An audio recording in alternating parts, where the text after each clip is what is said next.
전주에서 5살 여자아이가 한 달 가까이 실종돼 경찰이 공개 수사로 전환하고 수색 작업을 이어가고 있습니다. 성진 여객이 가짜 계약을 통해 보조금을 빼돌리려 했다는 의혹이 불거진 가운데 전주시가 배임과 횡령의 정황이 없다는 입장을 내놨습니다. 고교 학점제가 내년부터 단계적으로 시행되는 가운데 교육부가 시범학교를 운영할 계획이지만 전북교육청은 참여하지 않기로 했습니다. 문재인 정부가 중앙에 집중된 권한을 지방에 분산시키는 자치분권을 추진하고 있지만 지역 균형이 빠져서는 안 된다는 의견이 많습니다. 시청자 여러분 안녕하십니까? JTV 8시 뉴스입니다.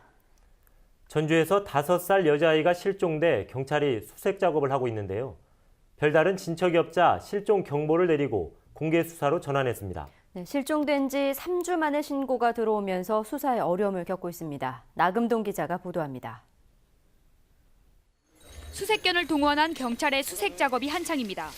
전주의 한 원룸에서 외할머니와 살던 5살 고준희 양이 실종된 건 지난달 18일. 할머니하고 그냥 하얀 차 왔다 갔다 하는 거 그거 할머니하고 다니는 것만 보고. 하지만 실종 신고가 들어온 건 이미 3주가 지난 이달 8일이었습니다.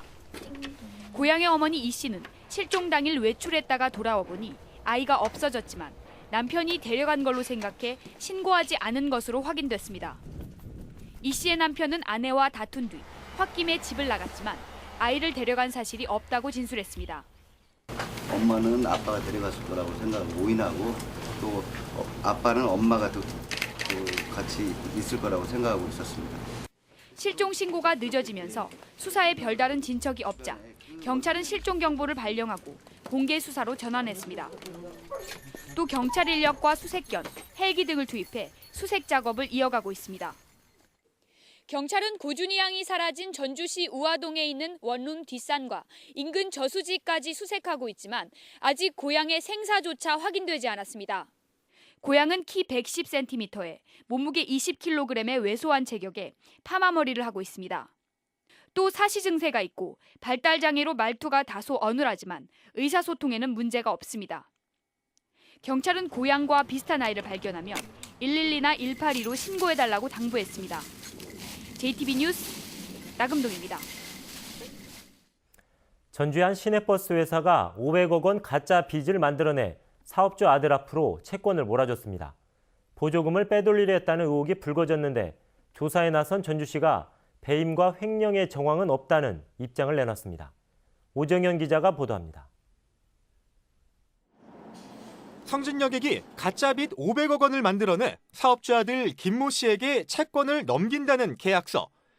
채권이 넘어가며 이후 회사로 가야 할 운송 수입금은 김 씨 통장으로 입금됐습니다.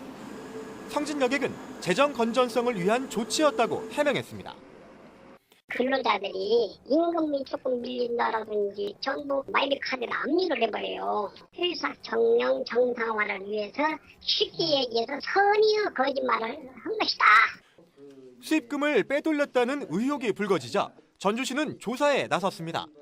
배임과 횡령은 없다는 게 결론입니다.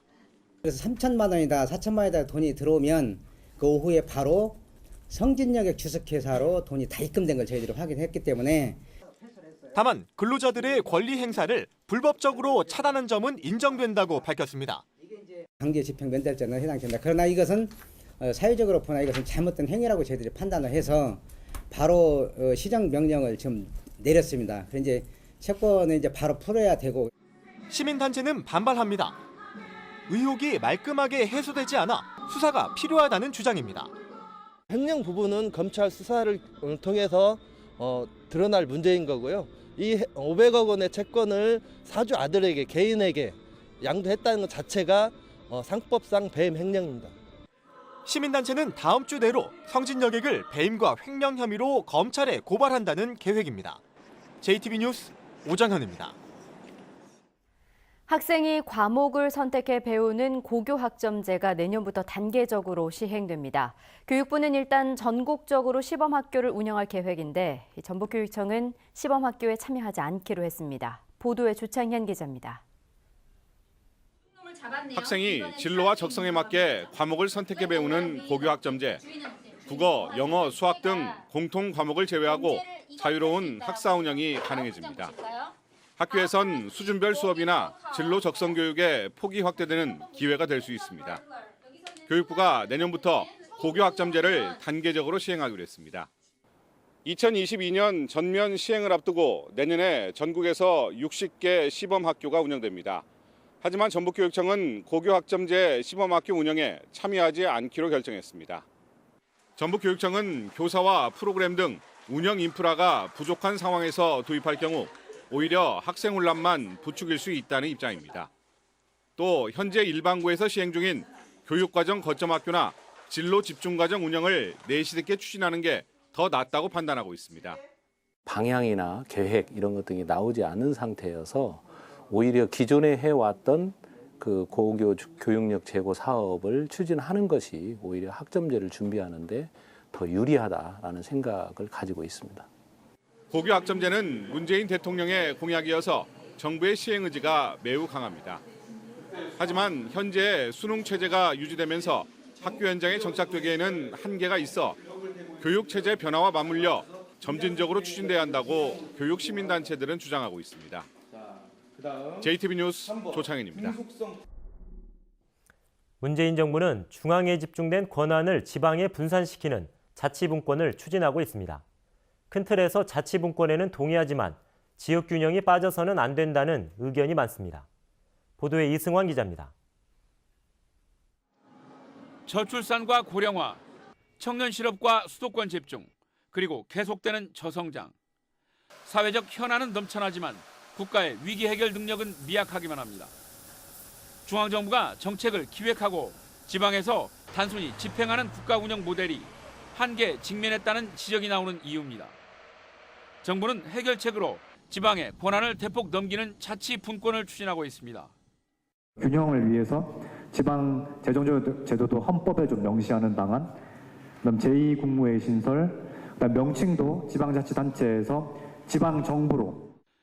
연방제 버금가는 강력한 지방분권을 목표로 한 정부 계획에 지역에서는 큰 틀에서 동의하고 있습니다. 하지만 수도권 집중 현상이 심각한 만큼 수도권 중심의 분권을 우려하는 목소리도 큽니다. 지방 분권을 제대로 하려면 지역 균형 발전이 같이 병행 추진되지 아니하고는 저는 불가능하다고 생각합니다. 자치분권으로 자치단체장의 권한이 너무 커질 수 있기 때문에 견제장치가 필요하다는 의견도 나옵니다. 의회가 견제하고 주민이 견제할 수 있는 그런 시스템들을 같이 만들어내는 것이 하나의 과제라고 생각합니다. 자치분권은 결국 풀뿌리 주민자치를 위한 과정인 만큼 이번 기회에 주민 발의와 주민투표, 주민감사 같은 직접 민주주의를 더 강화해야 한다는 주장도 귀담아둘 대목입니다. JTB 뉴스 이승원입니다. 아시아를 대표하는 재즈 보컬리스트 웅산이 성탄절을 앞두고 전주를 짰습니다. 우리의 옛그림 민화들이 모인 민연회전도 소개해드립니다. 문화가 소식 정원익 기자입니다. Stand up for your rights. Get up, stand up.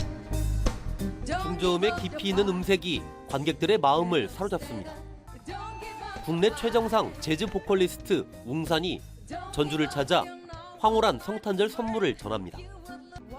대중성과 예술성의 조화로 평단의 극찬을 받고 있는 웅산은 아시아를 대표하는 재즈 가수로 손꼽힙니다.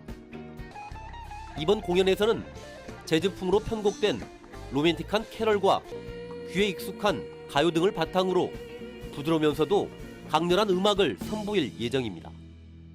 크리스마스 분위기에 아주 잘 어울리는 캐롤송이랑 또 재즈의 아주 다양한 매력을 느낄 수 있는 쉽지만 재미있고 또 재즈가 저런 게 매력이구나 느낄 수 있는 그런 선물 같은 공연을 준비했습니다.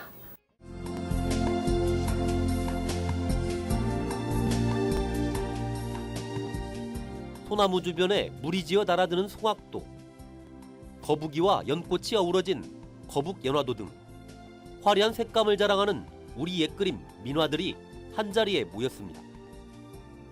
선인들의 북걸음을 정직하게 따라온 민연회가 5번째 정기전을 통해 민화의 아름다움을 선보입니다.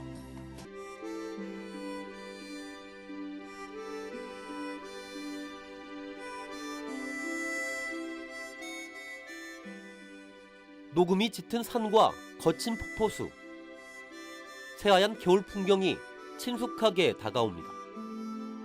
경찰 공무원 출신인 70대 화가는 순창 섬진강과 남원 뱀사골 등 전북 곳곳을 돌며 수려한 자연을 화폭에 담아냈습니다.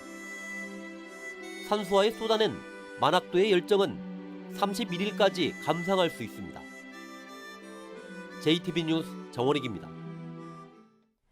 소나무 제선충병이 발병한 정읍에서 내년 3월까지 방제 작업이 진행됩니다. 전라북도는 소나무 제선충병이 발생한 정읍시 망제동과 흑암동, 용계동의 일부 구역에서 내년 3월까지 소나무 모두 배기를 하고 방제 지역 주변 나무에는 예방주사를 놓기로 했습니다. 또 다른 시군에도 고사목이 있는지 예찰 활동을 강화하기로 했습니다. 어린이와 청소년 사이에서 독감이 크게 유행하고 있습니다. 질병관리본부에 따르면 지난주 독감 환자는 1000명당 17명 수준이었고 7살에서 18살까지의 독감 환자는 이보다 3배 높은 1000명당 50명을 기록했습니다. 질병관리본부는 올겨울 A형 독감과 B형 독감이 동시에 유행하고 있다며 예방접종을 하고 손 씻기 등 위생관리를 철저히 할 것을 당부했습니다. 새만금의 국내 최대 규모의 수상 태양광 발전소 건립이 추진됩니다. 새만금 개발청은 새만금 안쪽 바다의 원자력 발전소 1개와 맞먹는 기가와트급 수상 태양광 발전소를 짓기 위해 관련 용역을 진행하고 있습니다. 새만금 개발청은 이달 중 용역 결과가 나오면 산업통상자원부 등 관련 부처와 본격적인 협의를 시작할 예정입니다. 대중교통 이용이 어려운 마을을 운행하는 콜버스와 콜택시 이용객이 크게 늘었습니다. 전라북도가 집계한 결과 올 들어 지난달까지 14개 시군의 콜버스와 콜택시 이용객은 11만 명으로 지난해 전체 이용객 8만 명보다 3만 명, 38%가 늘었습니다. 콜버스는 8개 시군 22개 면에서 21대가, 콜택시는 10개 시군 243개 마을에서 174대가 운행되고 있습니다. 전주지법 형사 3단독은 뇌물수수 혐의로 기소된 전 진안군청 공무원 A씨에게 징역 1년에 벌금 3천만 원, 추징금 1,392만 원을 선고했습니다.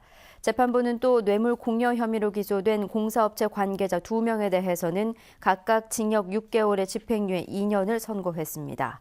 하천공사 담당 공무원이었던 A씨는 지난 2014년부터 공사업체 관계자에게 공사 편의를 제공하는 대가로 1,350만 원의 뇌물을 받고 42만 원 상당의 향응을 제공받은 혐의로 구속 기소됐습니다. 전북의 오늘 낮 최고 기온은 3도에서 6도로 어제보다 2, 3도가량 높았습니다. 오늘 밤부터 내일 새벽 사이에는 1에서 3cm의 눈이나 5mm 미만의 비가 내리겠습니다. 주말인 내일은 대체로 흐리고 많은 양의 눈이 내리겠습니다. 예상되는 눈의 양은 내일 오후부터 모레 아침까지 5에서 15cm입니다. 아침 최저 기온은 영하 5도에서 영하 2도, 낮 최고 기온은 영하 2도에서 영상 2도로 오늘보다 4, 5도가량 낮겠습니다. 휴일인 모레까지는 매우 춥겠고 다음 주 월요일부터는 날이 조금씩 풀리겠습니다.